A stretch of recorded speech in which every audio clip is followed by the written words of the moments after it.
Hi, and welcome to the Thrive Alcohol Free podcast. I'm Dupe Witherick, alcohol free wellbeing and transformational coach, and the best selling author of A Cocktail of Clarity, How to Ditch Drinking, Embody a Joyful New Identity, and Thrive Alcohol Free. This podcast will show you that being alcohol free is not what the traditional narrative says.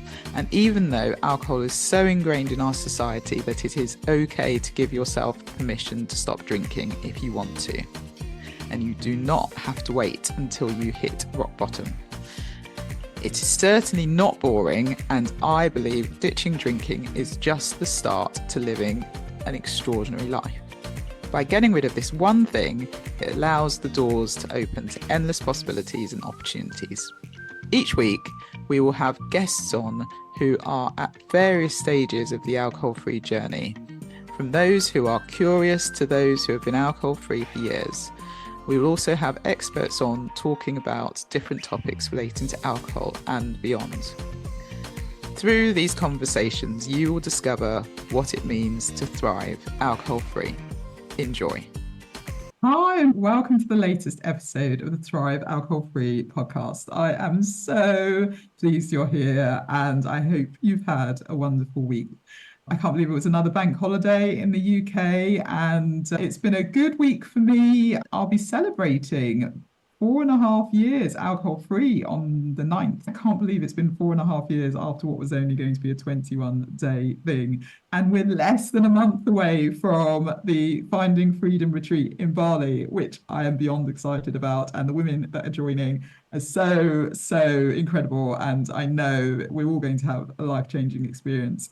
So if you are interested in securing the last spots, feel free to DM me at Thrive Alcohol Free and DM retreat, or email me at dw@thrivealcoholfree.com, because I am offering a very exclusive offer. So if Bali is calling you, then this is your time. And it's going to be an incredible experience. But imagine just waking up in a stunning private villa room in Bali, the soft morning light pouring in, the sound of nature waking up around you. The retreat center is just beautiful, and it's a really intimate space, and they're stunning plants and grounds, and there's a swimming pool, and there's the spa, and you can have a massage, but you can really just be free there, be relaxed. You'll love it. You step outside, coffee in hand, and take that deep breath. No stress, no rush,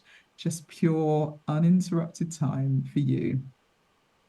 And the day begins with gentle morning yoga, stretching out the tension you didn't even realize you were holding.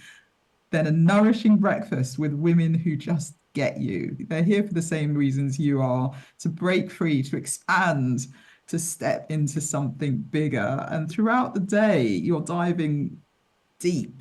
Powerful coaching sessions that crack you wide open, human design sessions that reveal exactly who you were always meant to be. Breath work that moves emotions that you've been holding on to for years.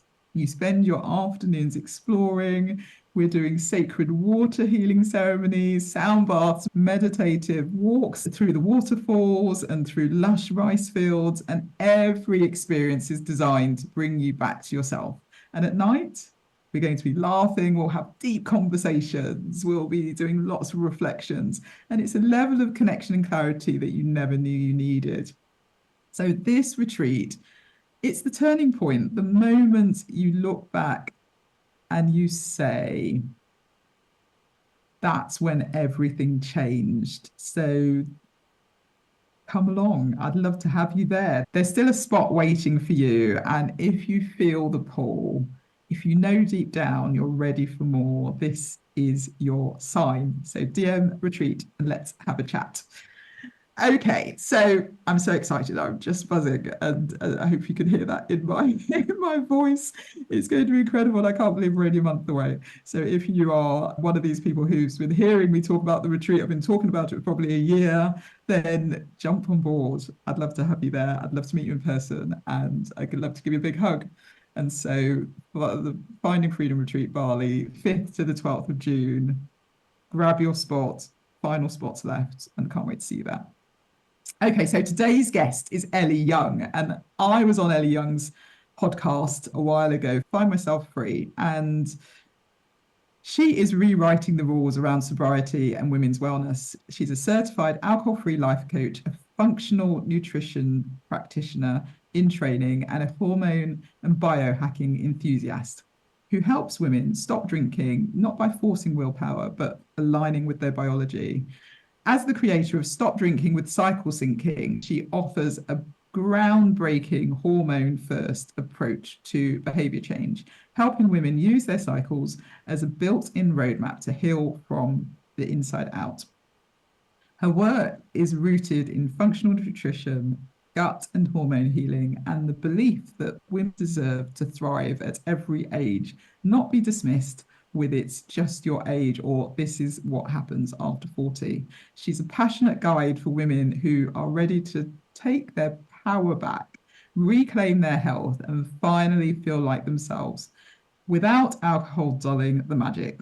Oh, and she's also a proud mum of two tween boys who she spends her weekends with at soccer and football fields, bringing both science and heart to everything she does. So I can't wait for you to hear this conversation. We have a great conversation, and I know it's extremely important. Everything she's talking about is really key, especially if you're in your 30s, 40s, 50s.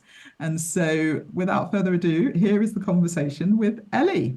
So, welcome, Elly. Thank you so much for being on the Thrive Alcohol Free podcast. How are you doing? I'm great. Thanks so much for having me on Dupe. It's a privilege to be here. Oh, it's so wonderful to see you again. Because the people that might not know, I was on your podcast, which was fantastic. And so it's wonderful to have you on the Thrive Alcohol Free podcast. The people that might not know you, why don't we Sure. just do a bit of an introduction and then we can go from there? Sure. So I'm a certified alcohol-free life coach and a functional nutrition practitioner in training. So I'm almost through all of my schooling for that. And then I call myself also a hormone and biohacker. I'm self-taught in that space, but it's really what I'm passionate about is marrying this whole journey of breaking up with alcohol, healing our bodies with food, and balancing our hormones in this lovely stage of being in our 40s, perimenopause and menopause. Yeah. That's amazing. And I think the mix of all those things, nutrition is so key, especially in the early days of ditching drinking.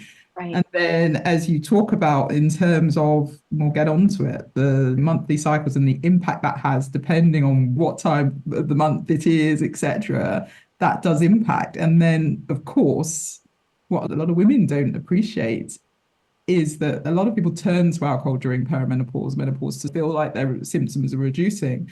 What they don't realize is that alcohol is exacerbating all of the issues potentially. And Yeah. sometimes you can't differentiate. And when people take out alcohol in this season of life, a lot of those symptoms disappear. So the fact that Right. you're combining all three is really exciting. So Yeah. I'm going to be really excited to talk about that as we go through the Yeah. episode. But this is the Thrive Alcohol Free podcast. So why don't we start with what helped you become alcohol free? What made you become alcohol free? What is your Sure. alcohol free story and journey? I'd love to hear. Yeah. Well, where I've landed really is just the culmination of my own personal journey. I gave up alcohol just before my 40th birthday. And so things were changing for me hormonally, but I didn't quite have a grasp of it. I know more about my hormones than I ever have in my entire life. And it's ironic that I'm learning about them like as they're slowly fading out of my body. But I was 39. I was coming out of the pandemic after homeschooling my two boys. And I honestly had just pickled myself. I was drinking to get through, as most moms did, to kind of survive that phase. I had a third grader and a kindergartner at the time, two boys. One of them was undiagnosed with ADHD, my older one. And we were really struggling together as a family, me trying to help him and not understanding what he needed at the time. And I was just drinking to cope through that. It was my way of self-medicating because I felt like I was failing him. And I only committed to a dry January that year of 2021, mostly for superficial reasons. I had gained weight, I felt bloated, I didn't like myself, and I really didn't ever intend to stop forever. And I didn't. I failed. I failed that first dry January. I have a list. I think I would make it to the weekend, and then I would be like, "You've made it so far. You can have a couple drinks this weekend." But even then, I was still getting hungover. I was making so many negotiations in my brain through the moderation jumping jacks that we do, and I was still miserable. I just felt this constant tug of war in my brain. And I was like, why is this so hard? I was a highly disciplined person in all these other areas of my life, and I couldn't get through this. This was so challenging for me. And so it wasn't until February of that year that I decided to keep going. And at that point, someone gave me This Naked Mind by Annie Grace. And that's the coaching program that I'm now certified in. And to be honest, that book and Quit Like a Woman by Holly Whitaker, reading those kind of both in tandem while I would take these long walks with my dog, it was like a light was switched for me. And I honestly never drank again after that February. Again, not my intention, but because I started to unwind those subconscious beliefs that had me believing I needed alcohol for a myriad of reasons, it really wasn't until I unlocked that and made that switch that I was like, I don't ever want to drink this stuff again. And not that it was easy after that, it was still a struggle trying to navigate my life in this just kind of awkward motion. But I started feeling so much better. The way I was showing up for my family was so much better. My relationship with my son, I was able to finally get him the help he needed because I was no longer internalizing it like it was my fault that this wasn't working. And I couldn't have had that type of clarity had I still been drinking and, self-medicating in that way. So that's kind of the long and short of it. And from there, it was just exponential growth. That's sure a lot of your listeners have heard you talk about. Like, it's the biggest unlock that women can have in their 40s is to cut alcohol because everything that we complain about in our health, literally everything, your weight, your mental health, your mood, your energy levels, like everything can improve just by this one little block of removing the alcohol. And then all our other efforts start to stack up, and it's just amazing from there. Yeah, I couldn't agree more. And thank you for sharing. It's amazing how much pressure we put on ourselves, isn't it? I was thinking about your son, and when we're drinking, everything also seems like 10 times worse. And we can't really see the wood for the trees sometimes. And we get into our heads and we get more and more anxious, paranoid, not knowing that that's what alcohol's exacerbating. And we Right, think that alcohol's helping it, but we're actually pouring fuel right. onto the fire. And so I completely get that. It made me chuckle when you talked about your dry January experience, because that was my experience every time I tried to do a dry January or Lent. I'd Yep. get to the weekend, I've been like, oh, I've done so well. But then to say, I'm going to have to repeat it because it was so good. The biggest unlock that people can have in their 40s, it absolutely is the key, isn't it? It Yep. really, truly is. And I sometimes think, am I exaggerating too much? Is this real? But so many of my clients have experienced it. So many of my friends have experienced this, that it's not a coincidence that when you stop drinking, Yeah. everything falls into place. Everything feels a lot easier. When you're drinking, you don't want to get up and go to the gym or go for a run or whatever. You want to just curl up and go back to sleep. When you're drinking, you don't feel like you want to grow or learn, as you said. You don't want to read, and you'd rather do something else. And so it absolutely is the biggest unlock. Yeah. So, how did you stop? And you said obviously through listening to those two Quit Lit books, but then what's kept you on that journey? Yeah, I know I'm unique in that. And there are people that have that spontaneous sobriety, but it wasn't without repetition of that belief work that I learned in This Naked Mind. And after that, I was very lucky to have close friends that were also on their own alcohol-free journeys. It's so crazy. We all used to run together and we would do half marathons together. Actually, for Mother's Day, we would go and do a big half marathon for Mother's Day, and then we would recover by drinking wine and going wine tasting.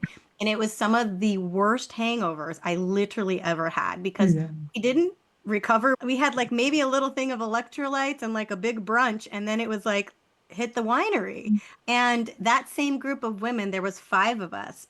Four are now alcohol free. And we Wow. all stopped at slightly different times for slightly different reasons, but because we had that community and we would still go run together, And one by one, we started sharing. And I highly recommend exercising with other women as a way to, it's bonding, but also there's something rhythmic and actually it's a psychological thing. When your eyes are moving back and forth, you're more willing to open up and share and talk.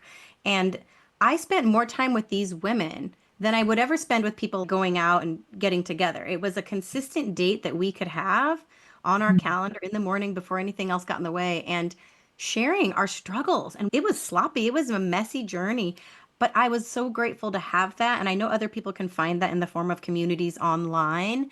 But if you can be brave enough to share what you're doing with someone close to you and enroll them in your possibility of how much you want to change this, you would be so surprised how many people would open up. I've yet never talked to somebody who's like, I wish I drank more, actually. I wish I would have had another one last night. Nobody says that. They all wish they were trying to, they're all trying to drink less, whether they voice it or not.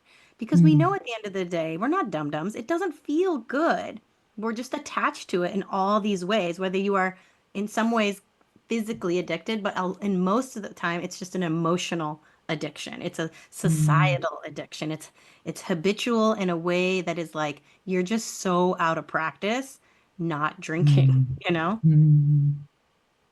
Yeah, yeah. How you've highlighted it as an emotional addiction, you also talked earlier about it was the one thing that you couldn't really, I don't use the word control, but it was the one thing that you knew you were pretty disciplined. That was what you said. You were pretty Yeah. disciplined in most areas. And actually, this was the one thing you can, and the number of women that I coach that they say, I just feel like I'm in control in every single area of my life. Yeah. But with alcohol, it's something that I feel like I can't control. And you're I right, it's think, absolutely the habit, the yeah. society habit, conditioning, Yeah. etc. I think that's the biggest evidence that alcohol is an addictive substance, is that you can Mm, have these overachieving, highly successful, yeah. really in control, disciplined people who can't seem to figure this out. And that is just the nature. That should remove all guilt and all shame from the conversation because it's like, any human brain can become addicted. And I know some people that word is triggering, so I prefer the word dependent on a Mm, substance, given the right volume, the right frequency, the right cultural conditioning. And mm, we have been just sold this illusion that it's safe, benign, the way to bond. All of these things we're told without any of the negative side. And I think if anything, my purpose now out here, and I think more than anything, I want to shape the younger generations who haven't really been brainwashed as much as we have because they have an mm, opportunity to do it differently than us. They have an mm, opportunity to have, we can fill them with just as many messages that counter the glamorization, the glossed over. It's mm, the elixir of life. We have this opportunity to be like, but is it though? And not to mm, demonize it, but to be like, let's talk about what it really does to your brain and to your body. And then you can yeah. go in eyes wide open and you can have a choice. Because most people, when they learn this information about what it does to your hormone health, and that's why women in their 40s are so primed to make this change because you're like, whoa, this has gone off the rails. What is happening? And you're like, hey, it's over here. It's that Yeah. nightly glass of wine, you know? Mm, You're so much more motivated in this phase of life because everything's changing. So you have this drive now to be like, I want to have my health back in my own control. And there is this huge thing that you can just unlock. And there it is. yeah. Everything starts falling back into place again. Yeah, I saw a fabulous advert in the airport when on one of my travels, and it said midlife crisis or midlife opportunity. Mm, And that's exactly what we're doing here. It's a yeah, midlife opportunity. It's a time to reset, to really think about what is it that I want now, yeah, and how can I make it easier for me? How can I go through this stage in a yeah, less resistant, less painful way that really encourages me to see that life yeah. is just starting. We're not at the end of our lives. We're not, you go through menopause and that's it. We've got a Right. whole life to go through, Yeah. and I think a lot of people sort of think, well, this is just the status quo, this is the norm. As long as I drink responsibly, then I'm fine. And it's fascinating to me. I really believe it's a midlife opportunity. Yeah, I love it. And doesn't it just keep getting better? I mean, you're similar. I'm 4.5-ish years out. Where are you? Yeah, same, 4.5. It's Yeah. 4.5 years on the 9th of May. So yeah, that's 4.5 years Yeah. for me, which is And amazing. and it does just keep getting better. You just keep leveling up. And Yeah. there's still just these moments where I'm like, I am so glad I'm not drinking through this because life is still going to throw you curveballs and there's still going to be difficult moments. But to think that I could have been like also poisoning myself through it under the Mm. guise that it was helping me relax or helping me cope. And it's like, wow. And so it is a difficult position to sit back as a coach and watch people in your community, watch friends who are struggling, and to not be like, oh, I just want to tell you if you could just make this shift. And I know how hard it is, but it's really the best kept secret for women in their 40s to get everything back that they think they're missing now. Absolutely, I can agree more. It's the best kept secret. I agree. So maybe let's move on because you've done so much since, which is Yeah. incredible. You said that you have obviously trained. So This Naked Mind had a huge impact. And there have been a few people who've been on the podcast who are also This Naked Mind coaches. Yeah. And they literally started by reading the book and Yep. then felt like it was a calling for them to go on to that. And then you obviously said that you were training in functional nutrition as well, and then the biohacking and the hormones. So, how have you gone from stopping drinking for nearly Yeah. 4.5 years ago to Yeah. now and where you are? I'd love to hear a bit about that story. Sure. So yeah, I'm a geek at heart. I really love science. I love to learn. And I think wanting to understand how someone like me or anybody could become so hooked in the alcohol cycle, that was really interesting to me to unwind that and to change in the way that I did. The capacity for humans to change in your 40s is, to me, it's profound, and it creates such a powerful like moment of like, whoa, I can do anything now. I can truly do anything. And so wanting to understand the science of that, but at the same time being like, I'm still in my 40s, things are changing. So I really went down the rabbit hole of hormone balancing and cycle syncing. So I could really understand, like I said, I didn't learn any of this in my teen years. I went through having babies that I only vaguely knew when I was ovulating. And my period was always like a surprise every month. I was like, oh, that's why I was so off this last week and raging on people. And so I wanted to understand that. And what was the coolest thing to learn is that nutrition is literally the simplest way to start tweaking things and balancing your hormones.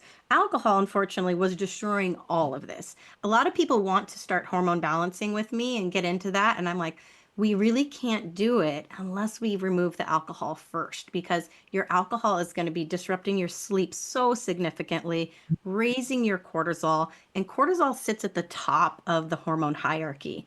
Your blood sugar, insulin, that's the other hormone, and cortisol sit at the top.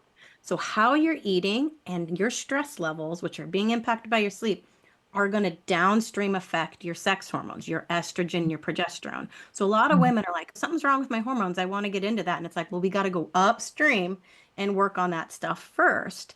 And that can be a big unlock for people to understand that, like, wow, that nightly glass of wine is really just this trickle down effect for you. And sometimes just removing that, their sleep's going to improve, their periods are going to become more regular, their PMS is going to lessen. And that type of feedback that you can get with 1 month of removing alcohol and starting to tune in to what your hormones actually need is like, wow, it's a game changer. And so cycle syncing is starting to understand the four phases of your cycle, that your hormones are doing different things in each of these different phases, and that they need to be supported differently.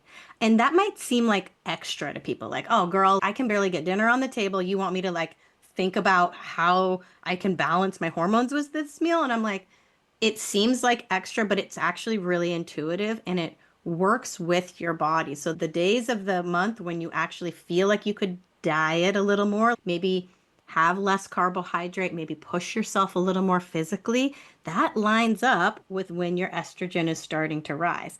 In the back half of your cycle, when progesterone is peaking, That needs more nourishment in the form of carbohydrates. That needs more rest. That needs more inner work time. And so once you start to kind of, and there's 4 phases, there's a little more nuance to it. But again, as you start to learn it, you're like, oh, this works with me. I can do anything for this 5 day window, and so you're not feeling like you're going against your body. It's like, hey, eat low carb until the end of time. Never enjoy carbohydrates again. Or let's do intermittent fasting and let's do it every day. And it's like, no, that backfires on your body. And so understanding this, again, it's like zooming out and looking at our month as a whole and going, okay, these are the weeks when I need this, these are the weeks when I need that. And the cool layer that I've started adding on for people is how do we add cycle syncing to the challenge of stopping drinking? And paying attention to that, because trying to take on this massive challenge of this huge habit we have of drinking, the cultural impact, all the things that are working against us, right? And not paying attention to our hormonal roadmap, it's like setting sail on this journey without checking the weather. And you're sailing directly into a storm and you didn't pack any supplies and you don't have any staff on board to help you out. And you're like, wait a minute, what am I doing? And you wonder why some weeks I'm extra motivated and other weeks the wheels fall off the bus and I can't stick to what I thought. So again, paying attention to your hormones is this map that's going to say, okay, we know now which weeks are going to be the hardest. How do we proactively support ourselves with nutrition, with self-care, so that we don't put ourselves in this place where self-medicating with alcohol is the only answer? Mm-hmm. And so why don't we take one of those weeks when you're feeling unmotivated and you're feeling like it's all a bit too much? What do you Yeah. suggest? What maybe the 3 things that you'd suggest? Yeah. Well, again, it's being proactive. It's not just waking up in your late luteal phase, which is about 8 days before your period starts, and being like, well, I feel like crap and I've got a full work day ahead of me. I committed to all these events this night. I didn't order any groceries and I've got nothing in the fridge. And so you're not teeing yourself up for success. So, yeah, there is work to this, but there is intention. And so I help my clients set up a month in advance. We look at the whole calendar and we go, okay, in this late luteal phase, what sort of events do you have coming up? Is there something you can say no to? We don't have to say yes to all these things. Are there work events that you can reschedule for a time that's a little bit better for you? Are there kids marathon sport weekends where you can maybe tag team dad or another family member to go in your place so you don't have to? There's all sorts of things. And then I love a good online grocery order. I love a meal delivery kit that you can cycle sync. So again, it's really just zooming out, getting really proactive and going, okay, this is how I need to be supported nutritionally. And during that phase, you gotta love nature's carbohydrates. This isn't permission to eat pizza and french fries because you're gonna feel like crap if you do that. But sweet potatoes are a girl's best friend. And there's so many different kinds.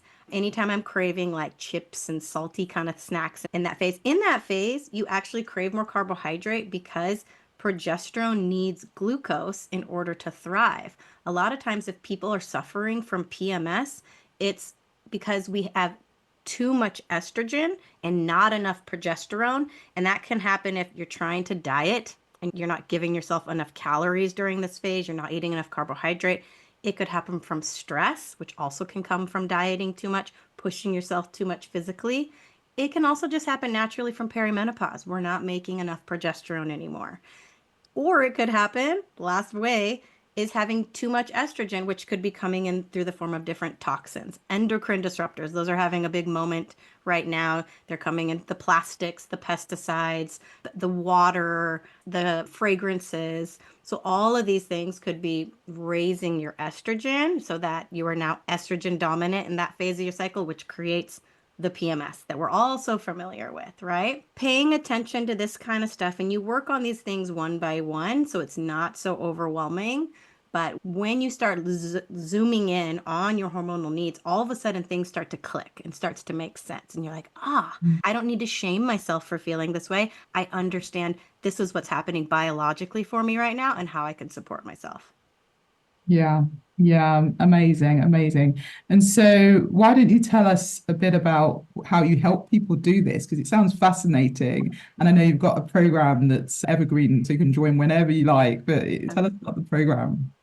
Yeah, it's very literal. It's called Stop Drinking with Cycle Syncing because I wanted people to know exactly what it is. It's kind of a two-in-one. It's teaching you how to stop drinking, but through the lens of your hormonal needs. So we're not just blindly going into this and going, hit it hard, quit, stop drinking right now. It's like, no, we're actually going to look at when is the best window hormonally for you to actually start this journey. The first half of your cycle is relatively a good phase when the hormones are low. So starting actually during menstruation or during your follicular phase. So any time between days 1 through 10 is like a great phase to start your journey because the hormones aren't going to be fluctuating as much where they might change your motivation levels, change the way you're craving, change your mood levels as much. The ovulation is a really interesting phase because a lot of people feel pretty good during ovulation. Questionable once you get into perimenopause, but for a lot of people that all of your hormones are peaking during ovulation and you can feel boost in mood, boost in energy. What this actually does though is when estrogen's peaking, it makes you more sensitive to dopamine. And so what they've found, studies show is that women are more likely to overdrink during this phase than any other phase because the heightened dopamine receptivity makes the high from alcohol even higher, which makes you crave even more. So it's much harder to moderate. I call this like this is the estrogen party bus. Like when this phase of your cycle rolls around is when you kind of get that like itch. Like I'm not drinking to like self-medicate during this phase. I'm drinking because I want to party. I'm excited, I'm happy, I want to socialize. And so that phase it feels more benign to people like, oh, I'm just drinking to have fun. You only live once, right? Let's go out and have a good time. And it's like, if I could go back in time and look at like all the bad decisions I made, I wonder if I was ovulating. Was it like, what was estrogen doing? She was making you crave, she was making you go out and seek this pleasure. It makes sense biologically too, because what this phase is designed for is to procreate, right? So we are designed to be more receptive to pleasure during this phase. So you're like, oh, that makes sense. But I'm seeking pleasure in the form of alcohol right now. So again, these little unlocks, you're like, huh. So we look at ovulation and we go, this is a vulnerable moment. How can we replace that dopamine seeking with other things, what I call dopamine stacking, where we try things that hit on all five senses? The other phase, of course, that we've talked about a little bit here is the late luteal phase.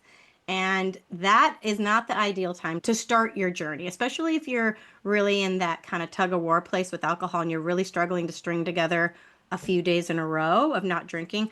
Don't start during this phase. Instead, get really curious about your why you want to stop drinking, and also just start looking ahead at the month. How are we going to, we're going to plan your day one when you start your cycle in menstruation phase. So we don't start during that phase because our hormones could be all over the place. Our mood could be low. We could be looking to self-medicate in a lot of different ways. And so again, we lay this all out. Of course, if you have already stopped drinking, I don't say, hey, okay, go back to drinking during this phase. But again, this is just a really cool way, a tool to look at this journey and go, I'm not just focusing on what I'm giving up. I'm leaning into methods that are designed to support me hormonally. And ultimately, it's going to put me in a place where I feel better. So I don't need to lean on alcohol to take care of me as much. I love it. It sounds fabulous. And so, what do people get by joining this program? How does it work? Yeah.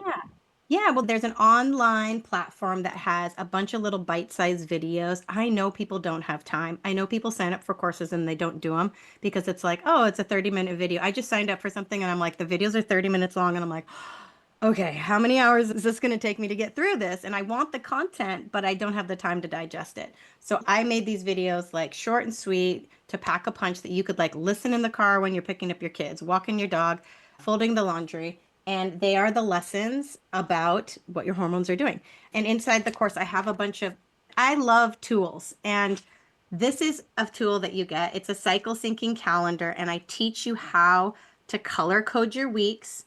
And you could have an app. I love period tracking apps, but the thing is, having to pull out your phone for one more thing and probably getting distracted and winding up on Instagram instead, I don't want that. I like to have a physical calendar, and I like the ritual of printing this at the start of your month, highlighting your month, putting in the phases so you can see it. You can put it on your fridge and you're like, I'm in my follicular phase. What do I need during that phase? And what I also give everyone is just this awesome little cheat sheet that kind of tells people what phase you're in, what are the main focuses. And so it's like, am I eating low carbohydrate? What are some key foods that are going to help me boost estrogen, or more importantly, help you detox estrogen so you don't have estrogen dominance? So I really try to make these things super practical. And I have put these to the test. I know what works because I've been doing this for about 3 years now, the cycle syncing.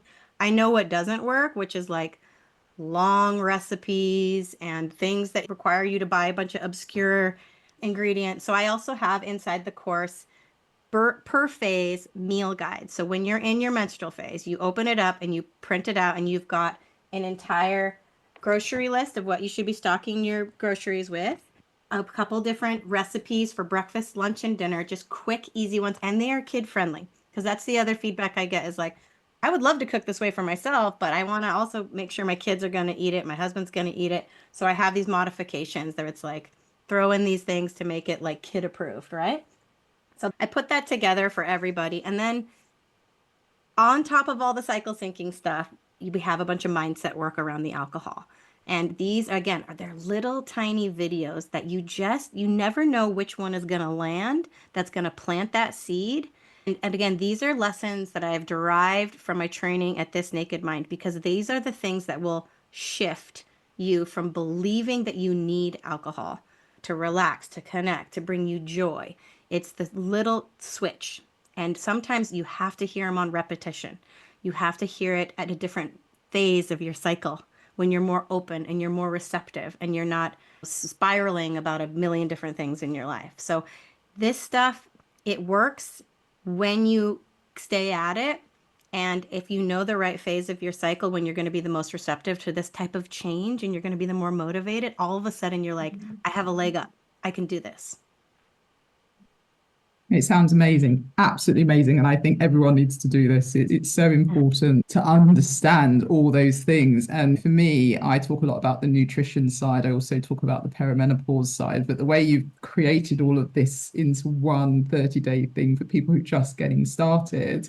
And I'd never like to say giving up, because I think that's, you're not giving anything up, you're only gaining. So I try to use different language like ditch drinking or maybe quitting Yeah. drinking, but giving up isn't a thing. So anyone who's listening to this, you're not giving up anything, you're gaining, Yeah. but doing this alongside something like this to set you up for success is Yeah. incredible. And I think what you've pulled together is brilliant. So how do Thank people you. get in touch with you and find out Sure. more? Sure. Yeah. My website is findmyselffree.com. And the program is called Stop Drinking with Cycle Syncing. And I would also like to add that I know when I first gave up alcohol, I had so many intense cravings to try and fill that void. And and I leaned on lots of bad food, to be honest. I ate all the bad things for a year because it was like, I'm already doing this really hard thing of giving up alcohol. I'm going to enjoy the pizza. I'm going to enjoy the french fries, the ice cream, all this. And that for a year was like, okay, girl, we got to reel it in. We got to reel it back in. And so I understand the void and the cravings that you're going to feel. So focusing on functional nutrition in a way that, like, not only am I going to give myself what I need to feel my best, but it's ideally supporting my hormones right now. That is like the switch. That is like, oh my gosh, that's when your health and your healing just skyrocket. It's the best thing. Sorry, I just wanted to add that little piece there because I know we're all in Yeah. craving mode. I carried a bag of licorice around in my purse for like the first year of sobriety too. It's amazing how much sugar cravings we get. You know, that's the Hmm. other thing. You sort of get rid of the alcohol and then your craving for sugar really increases. So again, finding alternatives to that, things like medjool dates and just eating proper protein-based meals, 3 meals a day, keeping your sugar levels at a certain level is Yeah, really important. Otherwise, you are constantly just like, I yeah, need sugar, I need something else, and you're basically swapping one thing for another. And yeah. so I think doing this course with you, this 30 days, is an incredible tool that you're offering. Great. Thank you. So people can find you. Is there anything else that you want to Yeah. leave the listener with?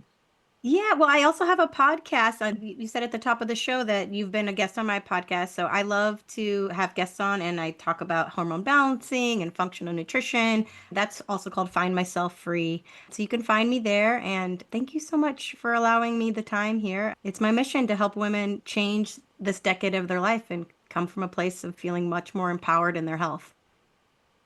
Wonderful. And can I ask, how did you come up with the name? Find Myself Free. It's a cool name. Oh, it's kind of funny. Part of my journey was a creative outlet. I got into tie dyeing and I tie dyed like crazy. That was like a pandemic thing, but mine carried into sobriety as just something for me to do. I would listen to podcasts, quit lit books, and I would tie dye. And I started a little side hustle and I called it free because I was feeling free from alcohol, free from anxiety, free from this burden that had followed me for so long. And so Mm. that snowballed into Find Myself Free became my business. And it's truly Wow. like how I feel now that I'm alcohol free. Yeah, amazing. I love it. I love the name. It's fantastic. And it gives so much hope and joy with it, really. Find Myself Mm. Free, because that's exactly what it does. And so, probably a good segue into the question that I ask all my guests. What does Yeah. thriving alcohol free mean to you, Ellie? Yeah. I thought about this a lot because I've used thrive a lot in my own business. And it is truly the word that really makes you feel like it's thriving. And for me, it's living in alignment mentally, emotionally, physically, without having to rely on a substance to bring me joy, to make me feel connected to others, to make me feel like I'm a part of this life. I am so much more present with my family. I am so much more present in my relationships, in my purpose, in my passion in this world. And so it's truly just, I feel like I have learned to access these things without this substance that dragged me down for so long. And that's freedom and that's thriving to me.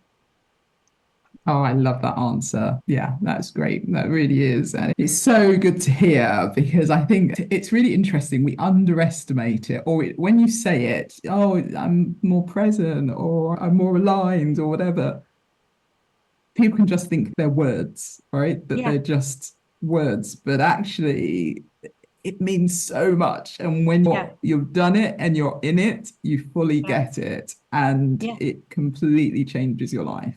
yeah, So thank you for sharing that. I think that yeah. will no doubt inspire the person who's listening. So Thank you. any final thing before we call it? I just want to encourage people that if your first thought when you think about cutting back from alcohol is like resistance and all the things you can't do, you need to shift your mind into this space of thriving, into this connecting with that future self that is in alignment, that has their hormones balanced, that is sleeping. It's shifting your mindset into this, what am I going to get from this? Because it's everything you're after and you're giving up nothing. It's truly like once you make that switch, it's everything you're after. And so don't hold back. What do you have to lose? You just have to take one step and then the next, and then everything starts falling into place. Wonderful. Well, thank you for being such a wonderful guest, Ellie. And we'll speak soon. We said we're going to do an Instagram live at some point, so look out for that. And can't wait to connect again. Thank you for sharing so well. Thank you, Dupe. It's an honor. Well, thank you, Ellie. That was such a great conversation, and we touched on so many things. And I believe her program is incredible. So look into it, get in touch with Ellie. And I love what she said about alcohol being the biggest unlock that people can have in their lives. And also the way she described thriving alcohol free as living in alignment physically, emotionally, mentally, spiritually, without having to rely on a substance and being more present. Just incredible things. And so I hope you enjoyed the conversation. As I said, we have just a couple of spots left on the Finding Freedom retreat in Bali. If it's got your name on it, if you know it's been calling you, if it's something that you really know that you're going to benefit from, you will come back changed. You will be a different person when you get back from Bali. And it's going to be the thing that you say, oh my goodness, that was the catalyst. That's what has led me to where I am 6 months later, a year down the line. By the end of 2025, you will be thriving. You'll be the thriving woman, and you'll bring all the things that you've learned back to your community, back to your family, back to your friends. And I know it's going to be epic. So join me. I'd love to see you there. Grab one of the last spots. As I said, if you are interested and you're keen, DM retreat or join my mailing list and you can get the exclusive offer as well. And I look forward to seeing you on the next episode. Take care. Bye. Thank you so much for listening to the Thrive Alcohol Free podcast. If you enjoyed the episode, please subscribe so you get alerted every time I drop a new episode. I'd love it if you could rate, review, and share this episode. Feel free to tag me on Instagram at Thrive Alcohol Free and follow me for daily tips. If you would like to work with me, I offer one-to-one coaching sessions and have my group coaching program. If you're not yet ready for coaching, I also have a self-paced online course, which is a companion to my book, A Cocktail of Clarity. All the links are in the show notes. I will see you in the next episode. Have a wonderful week. Take care.